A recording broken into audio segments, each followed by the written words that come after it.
necessariamente tem que ser nominativo. Então, quando o banco verificou, né, a possibilidade, todas as questões formais envolvendo o cheque, e está tudo perfeito, mas mesmo assim devolve o cheque, volto a dizer, ainda que essa conta corrente tenha fundo disponível, você concorda comigo que isso gera um transtorno, um desconforto, uma situação desagradável para quem emitiu o cheque, né? Isso pode trazer prejuízos materiais, isso pode trazer a quem emitiu uma situação constrangedora. Imagina, eu tenho dinheiro na minha conta, tenho fundo disponível para pagar um cheque e o cheque volta por falta de fundo. Olha que situação constrangedora. Isso pode, eu posso experimentar uma situação bem desagradável com esse tipo de situação. Por esse motivo que o STJ, mais uma vez, editou uma súmula tratando de cheque, que é a súmula 388 do STJ.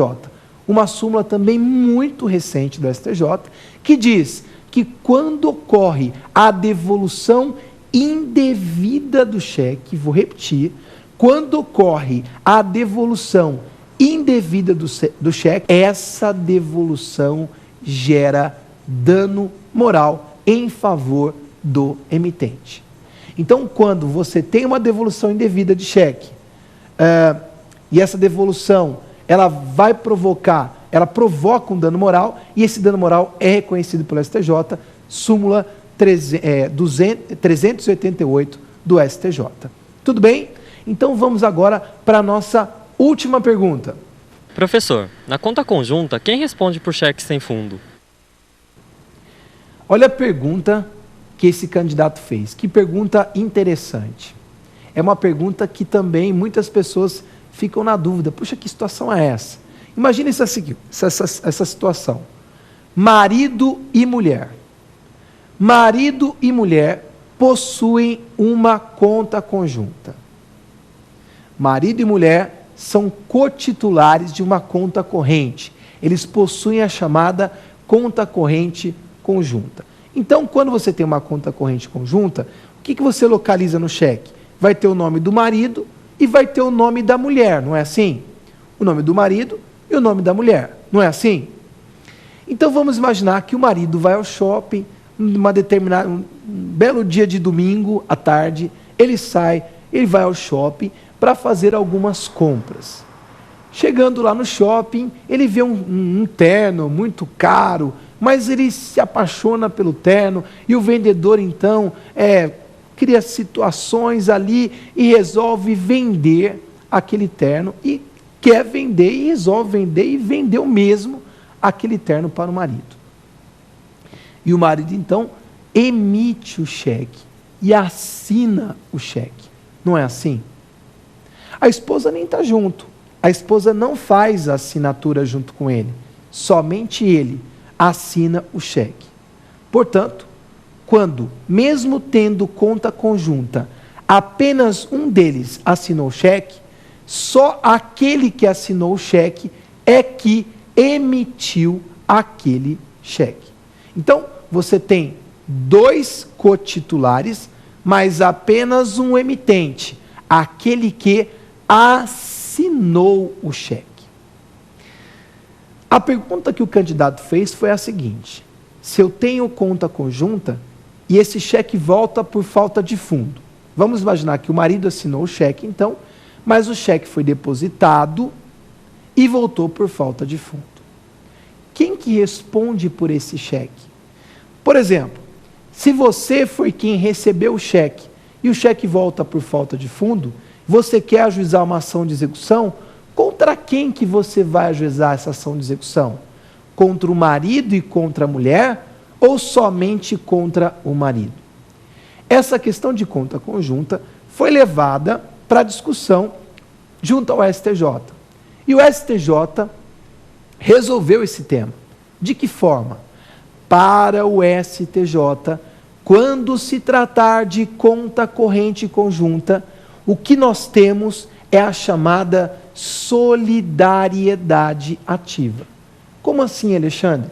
Solidariedade ativa no sentido de que ambos titulares, cotitulares, podem movimentar a conta corrente. Ambos podem movimentar a conta corrente. Isso vai se chamar, pela doutrina, solidariedade ativa.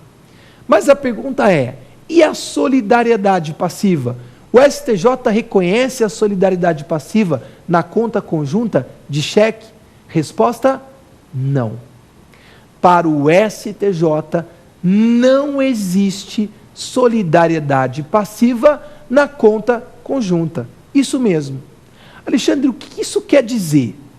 Quando o STJ diz que não tem solidariedade passiva na conta conjunta, o que isso representa? Representa o seguinte: o único responsável pelo pagamento do cheque foi quem emitiu o cheque. Se foi o marido que emitiu o cheque, ele é o único responsável pelo pagamento do cheque. Se foi a esposa que emitiu o cheque, ela é a única responsável pelo pagamento do cheque. Portanto, meus amigos e minhas amigas, você na qualidade de advogado, e se você quiser ajuizar a ação de execução, cuidado, muito cuidado. Você só vai poder ajuizar a ação de execução contra quem emitiu o cheque. Vamos imaginar que você ajuize uma ação de execução contra o marido e contra a mulher. Sabe o que o advogado da mulher vai fazer? Ele vai pedir a ilegitimidade de parte. Ele vai pedir a ilegitimidade de parte, porque ele é parte ilegítima. Só é parte legítima do processo, no polo passivo, aquele que emitiu.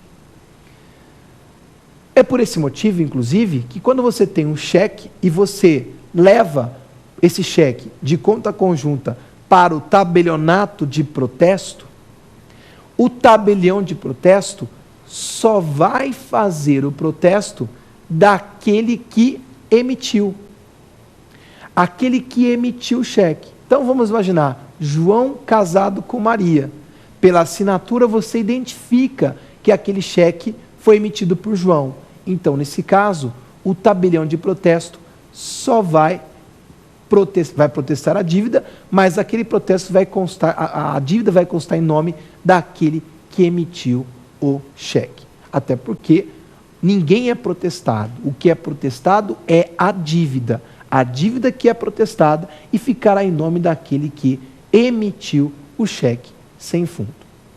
Para finalizar o nosso tema aqui, quero só dar uma dica para vocês. Essa história de que cheque prescrito não pode ser protestado, tome muito cuidado também. Porque o cheque prescrito, em primeiro lugar, não é de competência do tabelião de protesto, de acordo com a Lei 9492 de 97, Lei 9492 de 97, lá no seu artigo 9, diz que não compete ao tabelião investigar sobre prescrição ou caducidade do título. Ele não é responsável pela verificação se o cheque está prescrito ou não. E ainda que o cheque seja prescrito, ele pode ser levado para protesto sim, porque ele pode perder com a prescrição a sua cambial, ele vai deixar de ser uma cambial, mas ele não deixa de ser um documento de dívida, um documento que representa o direito a um crédito. Então, até mesmo cheque prescrito pode ser levado para protesto. Aqui então, nós concluímos aqui a nossa segunda parte, nosso segundo bloco. E vamos agora para o nosso último bloco, para o terceiro bloco, que se chama X da questão. Vamos a ele então.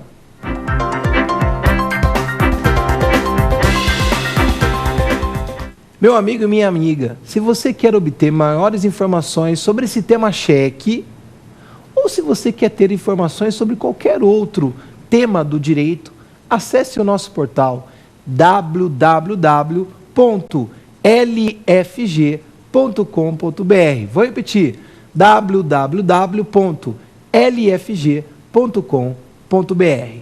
Agora vamos dar início ao nosso último bloco, X da questão. Separamos aqui duas questões de provas anteriores, prova da OAB, e vamos resolver com vocês. Vamos a elas então? Primeira questão, OAB Rio de Janeiro, prova de 2007. O examinador fez a seguinte pergunta: os atos extrajudiciais que interrompe